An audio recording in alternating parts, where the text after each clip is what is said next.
to episode 30 of Universal Adapter. This is a show where two Brits, one who stayed put, that's me, and one who got out, that's me, discuss the relative merits of our current home countries. Each week we'll pick a new topic and discuss who has it better. And this week we are talking about the topic of boats. Yay!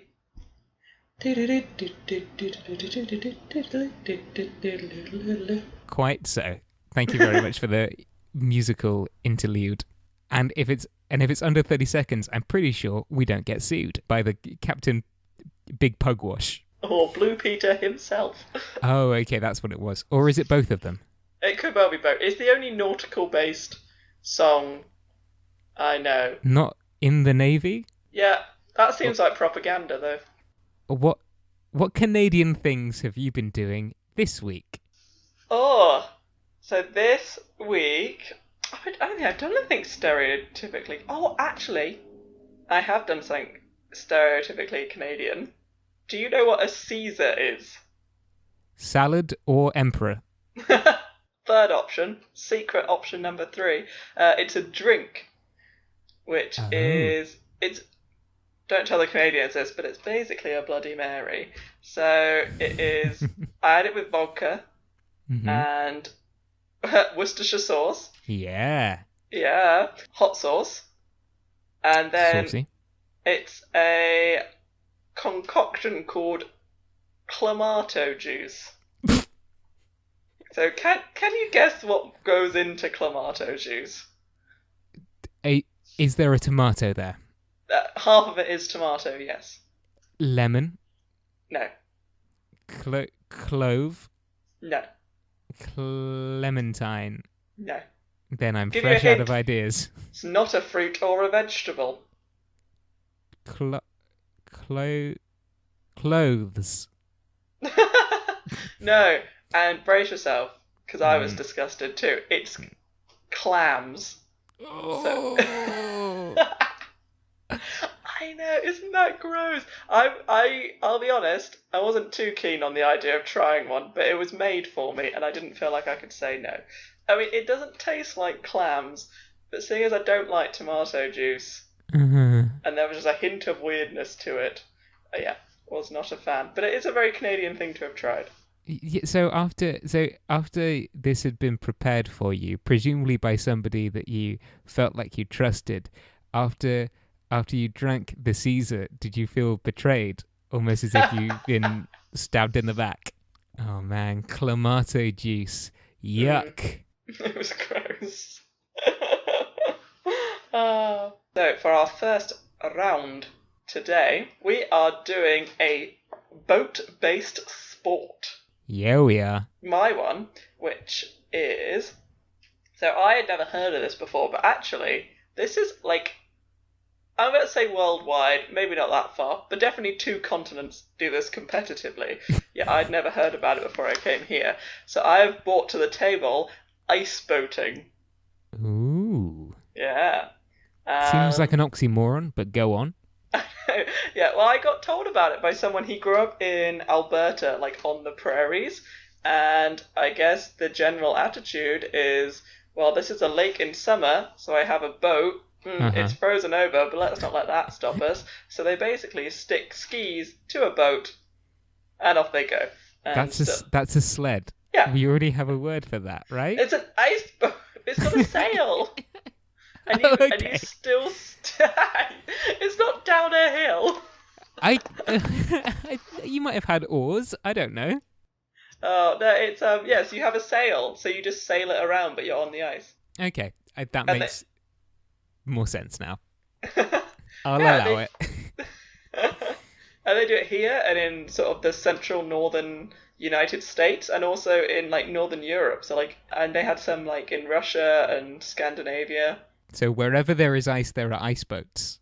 Basically. Well, I feel like if you've invested money in a boat, that's not cheap. You might as well get some use out of it. Okay, do you know how big these ice boats are? So they're normally just like a one-man boat. Okay. So kind of like a long canoe. Okay. It's starting to sound a bit more like a sled again, but as you were. It's got a sail. But yeah, and basically they all line up And then this is the bit I don't really understand on my rudimentary investigations, is that half the people go left and half the people go right, and sort of go around in a big circle because they're all heading to a marker at the end. Uh-huh. But once you get halfway up the circle, you can switch and change directions. So it seems like a bit of a free for all. So when you're watching it, it does look like half the people are going completely the wrong way because they're all just trying to circle this thing at the end and then come back to the start. But yeah, so I guess it is basically just sailing on another surface. Oh, but I did learn some ice boating lingo. Do you want to hear it? Always. You take a guess at what you think this actually means. So they have soft water and hard water. Is that just water and ice? Yeah. What? Oh man, what happens if you introduce an ice boater to steam? Oh, mate, I don't even know. That's incredibly soft. That's like cashmere water. Splendid. Yeah, so that's what I bought. What have you bought for us to this metaphorical sports day? Okay, so to this metaphorical sports day, I'm afraid I'm going to need some soft water because I have bought windsurfing. Oh, is that Yes. popular in the UK? It was invented in the UK.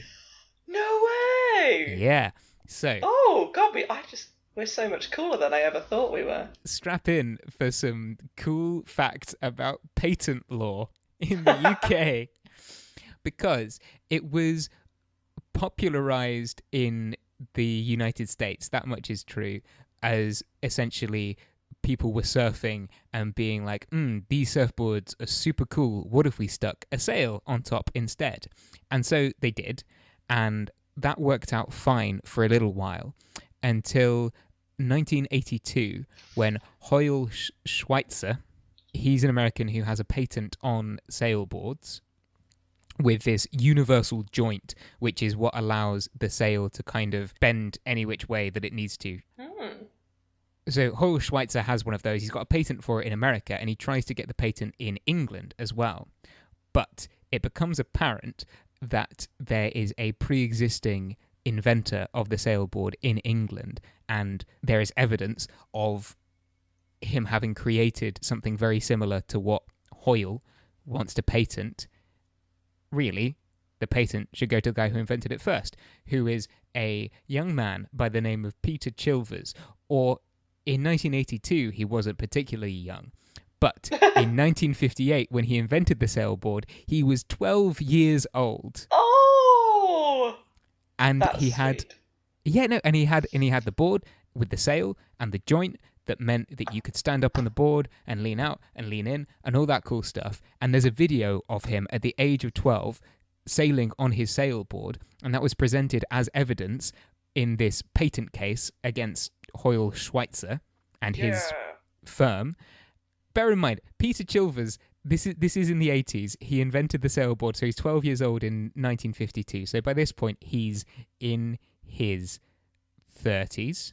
So it's not like Hoyle Schweitzer, this bigwig American like oil baron, is kicking down the door and taking the patent away from this 12-year-old boy. Instead, it's awarded to Peter. Yay! So in a very roundabout way, about 30 years after the fact, without anybody really knowing or noticing, the windsurf board, the sailboard, was invented by an English person. There's just two more things I want to say, or a little summary. The reason why I've chosen windsurfing is because the sailboards are basically a boat, but with all of the extra bits stripped away that you don't really need. It's a plank and a sail. Like that's the essence of a boat. Like, if you were served a boat in a hipster pub, that's how they would do it. Exactly. So it's the best kind of boat, invented by an English person. It's an Olympic sport, so it has some legitimacy. And like, I mean, does ice boating show up at the Winter Olympics? No, it does have an international league. We need to decide who's better, ice boats or wind boats. I loved the wind boat story. I thought that was great. There were twists and turns, and someone was avenged 30 years later.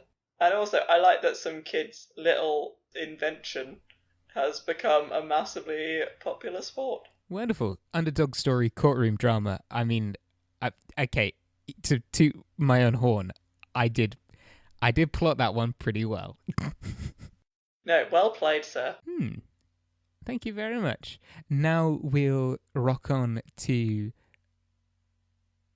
mission? No, round number 2, which is the most famous. No, that we didn't have a modifier, did we? Just round 2 was Shipwreck. Yeah. It was like a year 6 writing prompt where the teacher can't think of anything to do, so just looks up a random word generator and sticks it up on the board.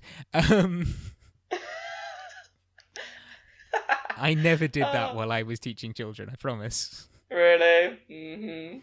But yeah, well, I mostly just thought, well, the UK has a lot of shipwrecks. I bet Canada's got some, considering everyone came to this country. Well, at first anyway, by boat. Oh no, it was a good topic. It was a rich vein, and I've decided to bring to the table the mighty Mary Rose. Yeah, that's one of the big guns. Literally and figuratively, yeah. I picked it initially because, again, with the windsurfing, I was like, I have this all plotted out. I know exactly how I'm going to frame this narrative that fits with the brand of universal adapter. Because I was like, it's this British symbol, like it's Henry VIII's flagship that he builds, and it's massive, just like him, and it's got all these guns, and it's got all of this crew, and he's gonna go and like beat the French up because he's bored and rich, and it's just this symbol of British or English pride. And then it leaves on its maiden voyage, and a gust of wind hits it, and it just turns over and sinks, and Henry's watching, and all of Henry's courtiers are watching, and he's hoisted by his own petard. Oh my god, is that really how it sank? And then I did some Googling, and I realised that is an urban myth which I have, or I don't know, seaside myth, which I have bought into.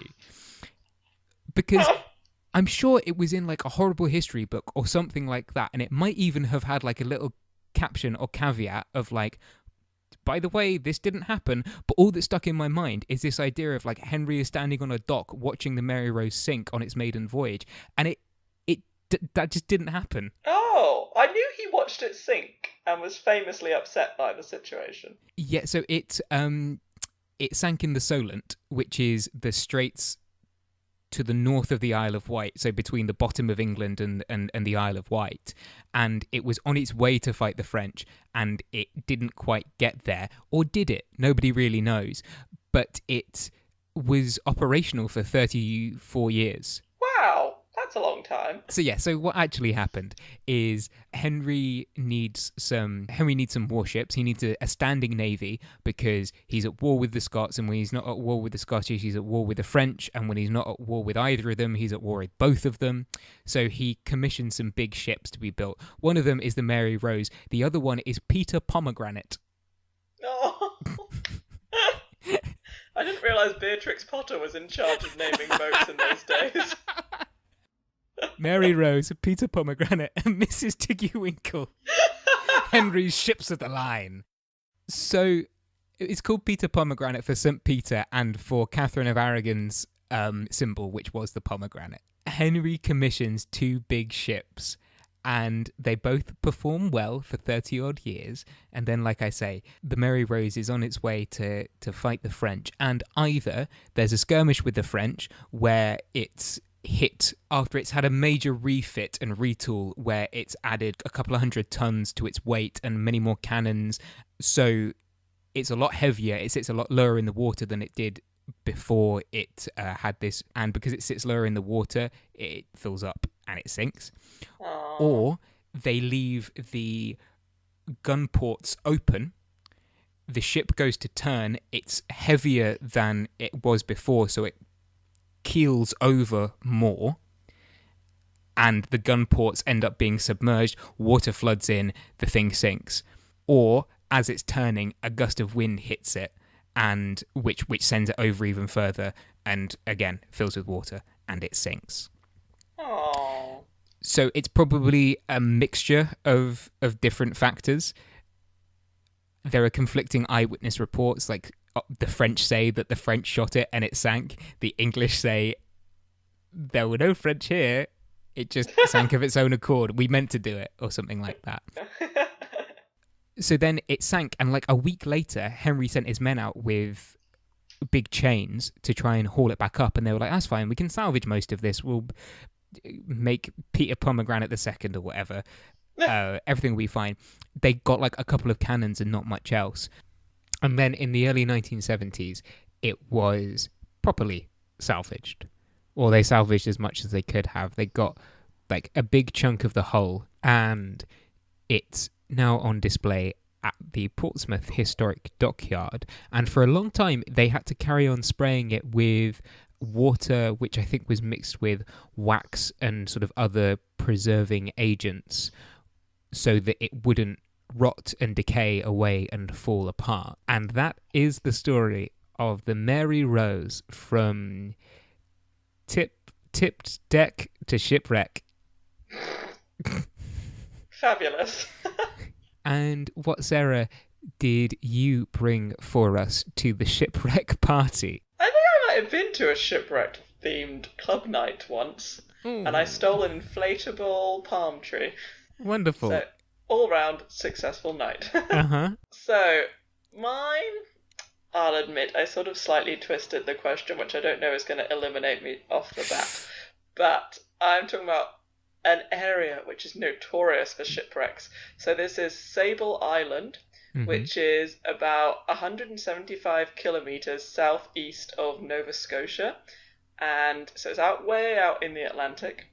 It's a crescent-shaped island. It's about 35 kilometres long and only 1.6 kilometres wide at its widest point. So it's quite a small area. It's never been permanently settled, but it's known as the Graveyard of the Atlantic because as far as back as history, sort of like European history goes anyway, it's been the site of 350 shipwrecks. Wowzers. You certainly have me on tonnage. So yeah, basically the island, because it's so far out to sea, obviously there's quite unpredictable weather, there might be fog, and the waters near it are very, very shallow. So it's quite easy. I mean, it's small, so it'd be easier to miss it, but if you get caught up in it, you don't see it coming, I think is sort of the problem with it. They did attempt to settle it, which is... This is possibly one of my favourite failed exhibitions ever. Expedition, always get those two confused. Stop it, Clarence, you're making an expedition of yourself. I'm going to Borneo. Anyway, as you were. Is that a quote from something? No, I just like the idea of a man making a scene at a wedding wearing a pith helmet and nothing else. Anywho, in 1598, the French decided that despite the fact that no one had ever lived on this island in the entire time people had populated this planet, not one of them had thought it was a good idea to live there, they decided they were going to give it a whirl. So they rounded up a group of, I don't know if they were unsuspecting, but I doubt they would have chosen to go, but they found a group of 40 convicts. So basically, I think they just went around the prisons and plucked a few out and decided that these were the perfect people to start a settlement. So they whooshed them all over there. Unsurprisingly, it fell into chaos pretty much immediately. They just all turned on each other and started looting things off the ship that bought them. And basically, these convicts were abandoned for a year at a time, and they were sent the odd care package every now and then, and they were just sort of dropped off. And this happened for 5 years, when they finally thought, well, maybe we should just go get them, rather than sending food out to them every now and again. And actually, only 12 of the 40 people were left after just 5 years. Yeah, so they basically survived off eating seals, but their convict history doesn't stop there, because the island became very popular with looters. So it's not exactly difficult to get there from the mainland. It's not ridiculously far. So if there was word of a shipwreck, on the island, people Right. would just head out and see what they could find. And this has led to a ghost story around the island.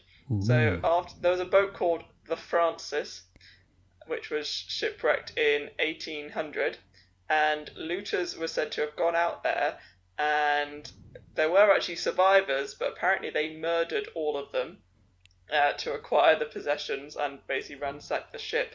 And there is a ghost of a woman who is said to walk along the beaches in search of her wedding ring, which was cut off her finger by these looters. Oh gosh. Yeah. So it's had quite a dramatic history, and now it's a nature reserve. Nature reserve. Oh, lovely. So yeah, it went from being largely ignored for most of time to being a rather big speed bump in transatlantic travel, and now it's just home to some nice horses and some sand dunes. Okay then. So we've got 350 fine shipwrecks versus one very good shipwreck. I went for quantity over quality, I'll be honest. The topic name was vague, and I didn't ask for clarification. So I think that they both count in their own special ways. I don't think that we can decide that one is better than the other. I think this one might have to be a draw. Oh, that's very diplomatic, because I was going to say you should have it. Because when I wrote the question, I did intend it to be one shipwreck, but I couldn't find one that was interesting enough. So I just clumped a few together. No, I think that this is a good, equitable way of doing things. Oh, okay. So it's all to play for. In the final round. That was fireworks. Oh, okay, I thought it was the mastermind. I don't even know what it sounds like. Well, like you just did, actually. Sort of, not quite. Ooh, I don't know. It's not Mr. Blobby. Before we get to the final round, there was the other thing, the credits thing, that isn't credits because it's not at the end. Oh, yes. This.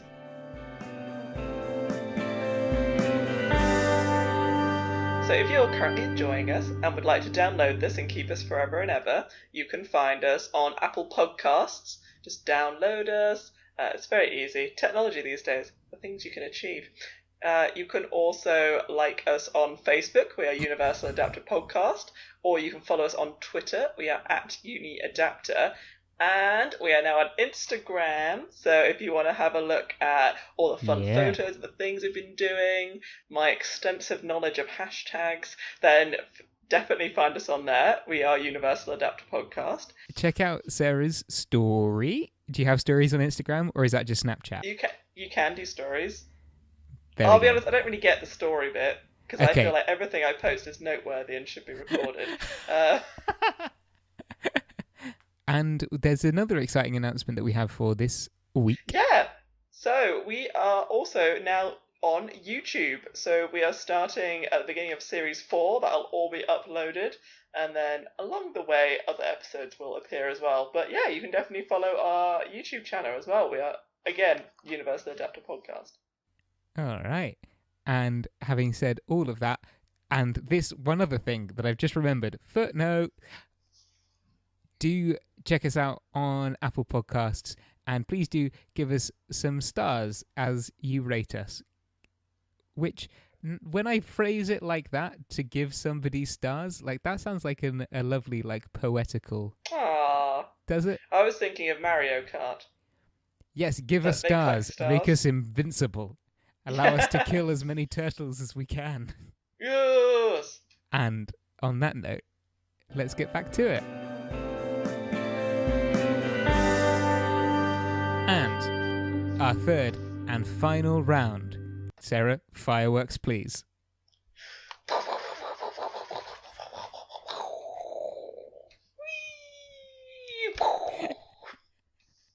I'm sorry, everybody's ears. Is a boat race, a race involving boats, And Yes.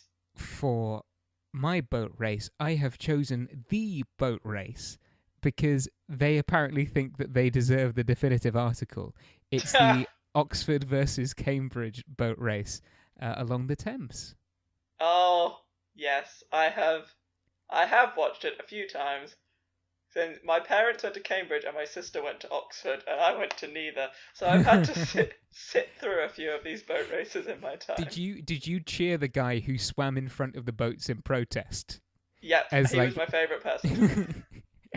as like you the unaffiliated party.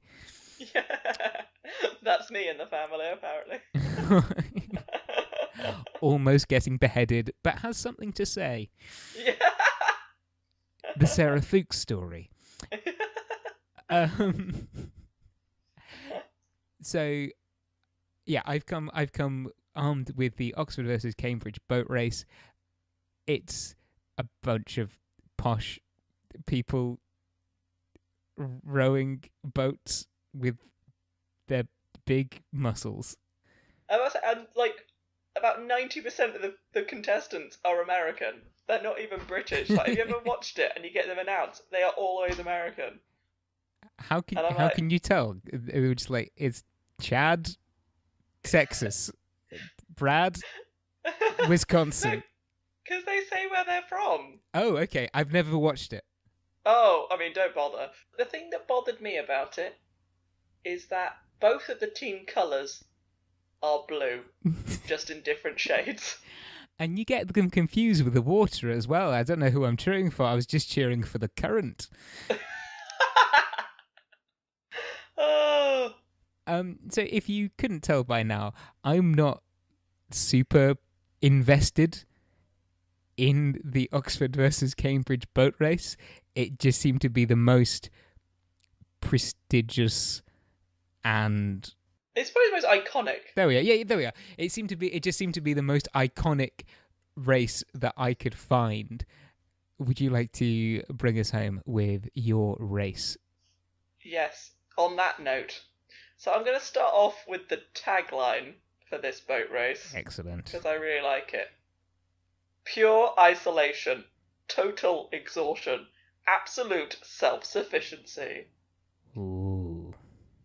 I know, dramatic start.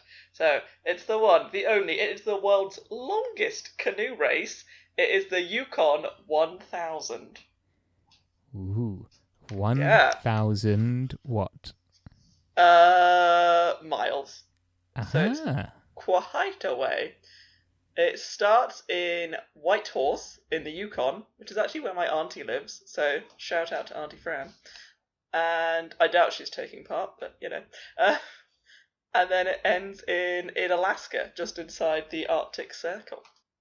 And basically, you just seem to pile people into a kayak with some camping gear and let them go and hope they come out at the other end. I'm sure there's probably more safety things than that, but that's sort of the impression the website gives. Yeah, so they have 10 days to complete it. Quite a long time, and the fastest time ever was 6 days and 5 hours. Wow. Yeah, and you're just going through like the real Canadian wilderness. Like, this is full on bear territory. There's no other people around. It's literally just you and your teammate, and presumably other team members you bump into along the way. Okay, question. Can bears swim? Yes, they hunt salmon. Yeah, by standing on the side of the river and catching them as they leap. Oh, yeah, they can. They don't just paddle down the river with their mouths open, do they? I've seen some videos of bears doing that, actually. There's quite a funny one of a salmon jumping into a bear's mouth.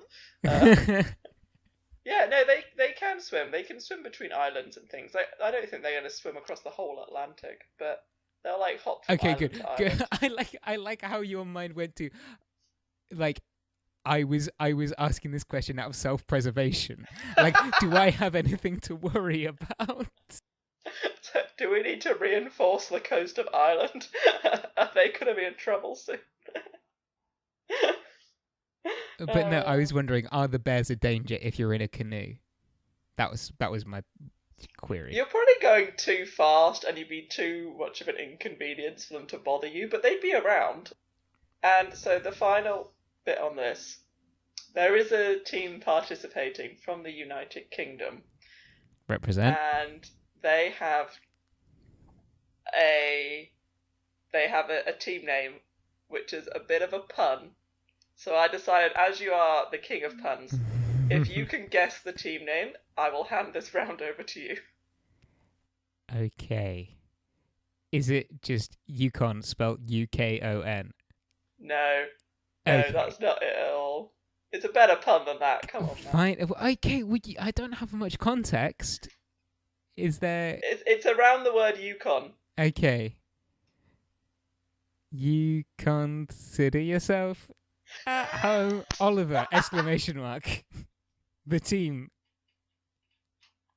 Boats. No, I don't know. That was much better than I anticipated. And when we enter this, that will be our team name. No, it is.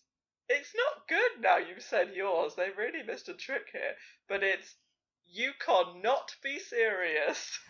Okay, that's a fair play. I mean, they're probably...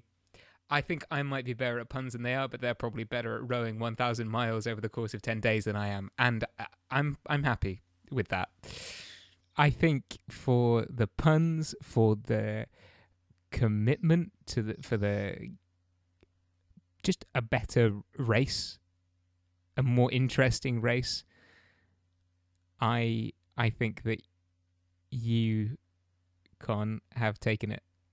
Oh, excellent. Thank you. Sorry, I thought you were making another pun, and then I realised you weren't. Yay! Which means with the closing of this, our third round, we have come to a draw in our 30th episode. Wow! Oh, there we go. That's our second draw of the season. Maybe I've finally come up to your level. Aww. Maybe this is it. It's taken me 30 episodes, but I've been steadily improving. And I mean, if past performance is any indicator of future success, I'm just going to keep on getting better. And I'm going to leave you in the dust unless you step your game up. That's the closest you've got to fighting talk this entire time. Well, I mean, we'll see. And on that cliffhanger, thank you for listening. We'll see you in a couple of weeks. See you in a couple of weeks. Bye. Bye.